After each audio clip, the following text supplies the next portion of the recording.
Hey, Keyforge Corner here.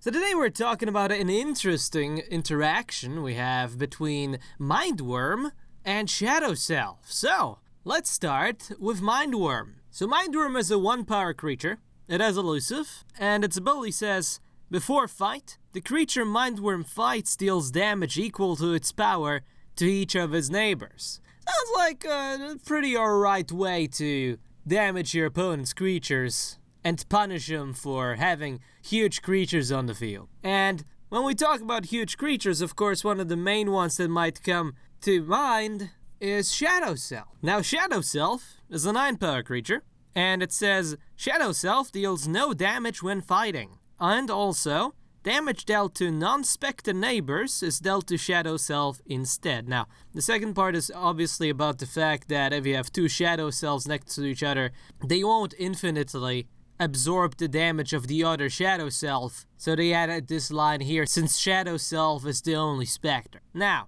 the line we're concentrating on today is Shadow Self deals no damage when fighting. So, how does this interact with Mindworm, who says that that creature with which it fights deals damage? Does that mean that with Shadow Self, Mindworm won't deal any damage because Shadow Self itself says that it can't deal damage when fighting, and this happens during a fight? Is that what happens? Alright, so it works like this. Shadow Self's text refers to the fact that when it fights, it deals no damage. When it fights, meaning when it gets attacked, or when it attacks by itself. Basically, it's just a sponge. It doesn't serve an offensive purpose, it's just there to take the damage onto itself and do nothing else. Now, when it comes to the damage Mindworm does, this is a different type of dealing damage. This is more like effect damage dealing than actually dealing damage through fighting. So Shadow Self's ability will not stop Mindworm for hitting its neighbors. And